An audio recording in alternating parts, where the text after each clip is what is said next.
Hi, welcome back to the channel, TrainStation 2. Alright, really lucky and really happy to share with you that I got this new train DRG class E94 at Epic. Electric, and it has a power of 12 as a start and a maximum of 45.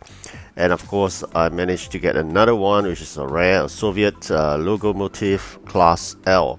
A steam engine, maximum of 30 capacity, have a start of 6. And of course, I'm going to give you a progress update in this second competition in Peru.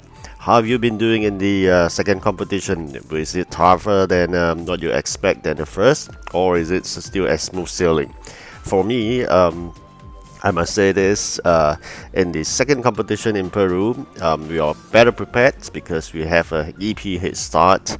Not only that, our factory are all filled to the brim, and of course, with a better capacity trains with the constant upgrading, that actually helps a lot. And not only to mention about trains, but also talking about the warehouse spacing. We have managed to increase it with the increased population through the building requests, 5 building techniques. So these are the few things that we always focus on to build a very strong foundation.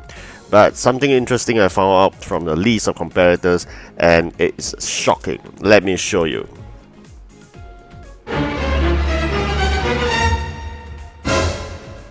Do you find familiar? Alright, this is the same person who have beaten me in the mini challenge. So bit caution here, given the fact that this person may be in the same time zone as I am. So as I did mention before, normally the event competitions will end at about 8 p.m. Singapore time. That will give me an added advantage because most of the time at the last lap of the competition, that will be a sleeping time for those players that are at the other parts of the world, especially in the United States or be in the European countries. They are all at a sleeping state, so that gave us an added advantage as this side of the world.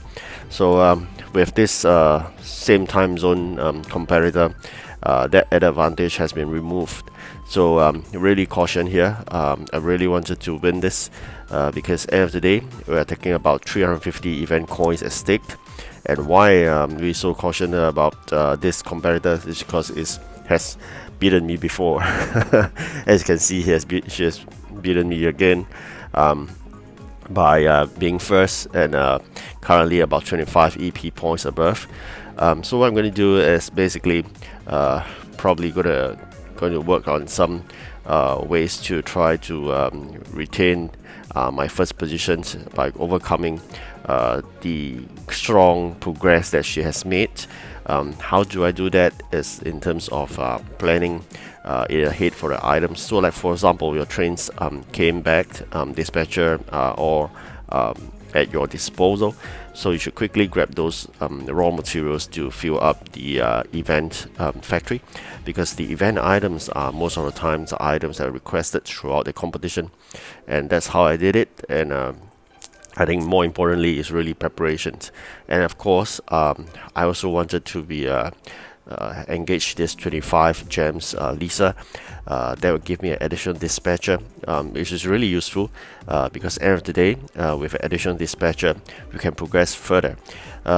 There are two options. One option is really spending 100 gems, which you can get Lisa for 7 days. The another option we have chosen is to spend 25 gems just for 1 day. If you want to go for the 100 gems package, apparently it gives you additional 3 days as a bonus, because 25 times 4 is only 4 days, is 100 gems. But spending 100 gems alone at one shot, you're getting 7 days, so there's a 3 days extra. Why didn't I choose that 100 gems package instead? It's because end of the day we got to bear in mind gems are really precious, especially for a free-to-play player like me. Gem by gem, we try to save up by watching one video at a time, or at times in an event when there's a reward charge, you get 20 gems after watching one video. So these are really precious commodity that we have on hand and are limited. It's not so easy to attain. So for me, I cherish every single gem I have on hand. So it's really important. End of the day, we got to conserve the number of gems on hand. Of course, gems will definitely be used first on factory upgrade, but all my 6 factory all upgraded to the maximum, so that's not something that I will need to do.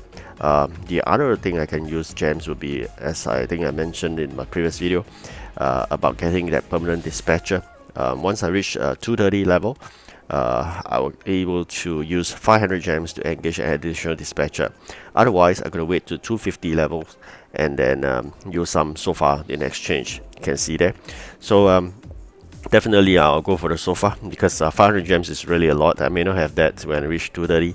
So for now, I mean, the good use of gems, we're definitely trying to secure this 350's event coins. But why are we so anxious about getting these 350's and not satisfied by just getting second? Because there's a difference of 100 event coins from 350 to 250 when you drop from first to second. And if you just imagine this, if you're lucky to get 2 first, you'll get 700, and you get a second, you get 950, because it's plus 250, right? So end of the day, you need to go for the 4th competition before you can secure that legendary train, and you may not be able to proceed with your other plan. So let me explain this. My plan is always try to first secure the first legendary using 1000 event coins. Then we got to basically work on the EPs to get that 4000 EPs to get the second legendary. So in order to get this first positioning, the only key thing is to start really late, like 24 hours, and even this one I start 26 hours late. Normally you will try to start like 10 or 12 or 16 hours late. So with that, it impedes in terms of your EP collection, and of course that affects your event keys. So there's always a dilemma. What do you want? Do you want event keys or do you want event coins? As I mentioned, event coins first. So I got to accomplish this event coins in 3 competitions so that I do not need to start as late as 24 hours and beyond. So that will give me a conserve another 12 hours ahead to collect those event keys itself. And that's why I need to complete this 3 competitions, getting first, and then we can settle that event coins and can work on this event keys. Alright, now the happy moment. Enjoy this great moment.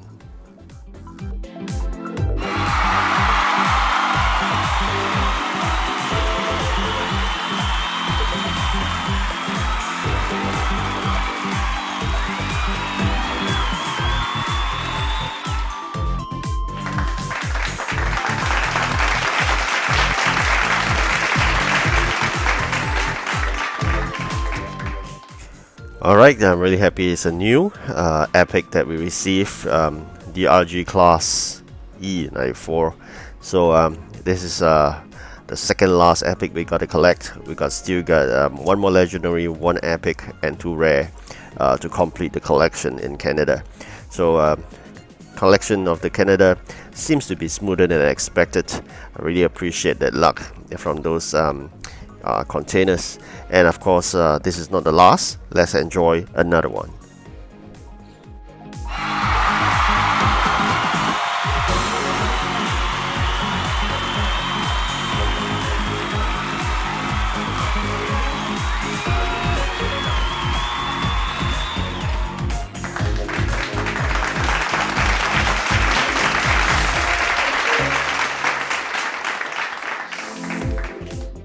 Alright, we got this Soviet Locomotive Class L, so that is another rare train. Really happy to get it as well, although I think it's a duplicate, but nonetheless that's not important. More important is to increase the fleet size. I'm not going to dismantle any rare trains because rare trains are hard to come by. Common trains, probably the steam I may dismantle, but the electric I'll try to keep because I think the limited number of electric. Likewise for diesel, probably I'll try to keep it first. I think more importantly right now is to try to get the remaining 4 trains, and of course creating an edge over the strong competitor that I'm facing. Hopefully we may be able to win the person this time around. More importantly, really event coins first, so I can then focus on event keys. And time again, I'm going to wish you good luck, and then get those first position, get those legendary train. Alright, thank you for watching. Do like and subscribe. Goodbye.